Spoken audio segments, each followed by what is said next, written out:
Désolé d'avoir mis si longtemps. Taïwan le marmiton a eu un souci en cuisine. La maison s'excuse.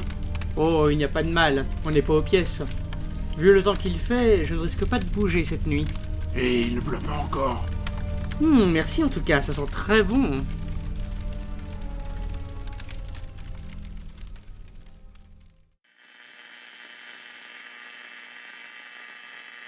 La façon dont les Martiens peuvent si rapidement et silencieusement donner la mort est encore un sujet d'étonnement. Certains pensent qu'ils parviennent, d'une manière quelconque, à produire une chaleur intense dans une chambre de non-conductivité pratiquement absolue. Cette chaleur intense, ils la projettent dans un rayon parallèle contre tel objet qu'ils veulent, au moyen d'un miroir parabolique d'une composition inconnue, à peu près comme le miroir parabolique d'un phare projette un rayon de lumière. Mais personne n'a pu prouver ces détails d'une façon irréfutable. De quelque façon qu'il soit produit, il est certain qu'un rayon de chaleur est l'essence de la chose, une chaleur invisible au lieu d'une lumière visible. Tout ce qui est combustible s'enflamme à son contact. Le plomb coule comme de l'eau, le fer s'amollit, le verre craque et fond, et l'eau se change immédiatement en vapeur. Cette nuit-là, sous les étoiles, près de 40 personnes gisaient autour du trou, carbonisées, défigurées, méconnaissables. Et jusqu'au matin, la lande, de Horschel jusqu'à Maybury, resta déserte et en feu. La nouvelle du massacre parvint probablement en même temps à Shobham, à Woking et à Ottershaw. À Woking, les boutiques étaient fermées quand le tragique événement se produisit et un grand nombre de gens, boutiquiers et autres, attirés par les histoires qu'ils avaient entendues raconter, avaient traversé le pont de Horschel et s'avançaient sur la route entre les haies qui viennent aboutir à la lande.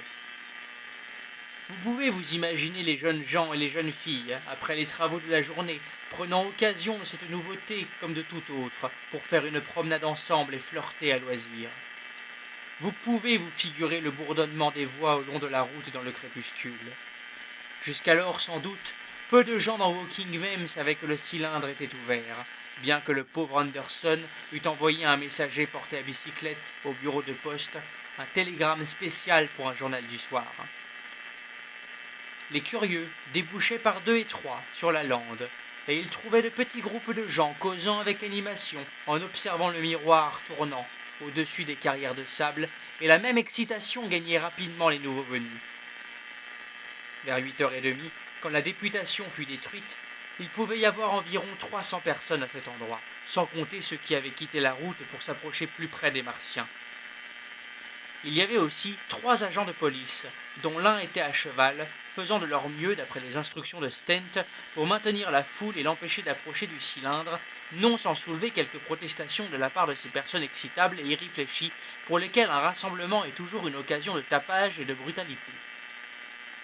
Stent et Ogilvy, redoutant les possibilités d'une collision, avaient télégraphié de Horschel aux forces militaires aussitôt que les Martiens avaient paru, demandant l'aide d'une compagnie de soldats pour protéger contre toute tentative de violence les étranges créatures. C'est après cela qu'ils avaient fait leur si malheureuse avance. Les descriptions de leur mort telles que la vit la foule s'accordent de très près avec mes propres impressions. Les 3 bouffées de fumée verte, le sourd ronflement et les jets de flammes. Bien plus que moi, cette foule de gens l'échappa belle. Le seul fait qu'un monceau de sable couvert de bruyère interceptât la partie inférieure du rayon les sauva. Si l'élévation du miroir parabolique avait été de quelques mètres plus haute, aucun d'eux n'aurait survécu pour raconter l'événement. Ils virent les jets de lumière, les hommes tomber, et une main, invisible pour ainsi dire, allumer les buissons en s'avançant vers eux dans l'ombre qui gagnait. Alors, avec un sifflement qui s'éleva par-dessus le ronflement venant du trou, le rayon oscilla juste au-dessus de leur tête, enflammant les cimes des hêtres qui bordaient la route, faisant éclater les briques, fracassant les carreaux, enflammant les boiseries des fenêtres et faisant s'écrouler en miettes le pignon d'une maison située au coin de la rue. Dans le crépitement, le sifflement et l'éclat aveuglant des arbres en feu, la foule, frappée de terreur, sembla hésiter pendant quelques instants. Des étincelles et des brindilles commencèrent à tomber sur la route avec des feuilles comme des bouffées de flammes. Les chapeaux et les habits prenaient feu, puis de la lande vint un appel. Il y eut des cris et des clameurs, et tout à coup, L'agent de police à cheval arriva, galopant vers la foule confuse, la main sur la tête et hurlant de douleur. « Ils viennent !» cria une femme, et immédiatement chacun tourna les talons et, poussant ceux qui se trouvaient derrière, tâcha de regagner au plus vite la route de Woking. Tous s'enfuirent aussi confusément qu'un troupeau de moutons. À l'endroit où la route était plus étroite et plus obscure entre les talus, la foule s'écrasa et une lutte désespérée s'ensuivit. Tous n'échappèrent pas. 3 personnes, 2 femmes et un petit garçon, furent renversés, piétinés et laissés pour mortes dans la terreur et les ténèbres.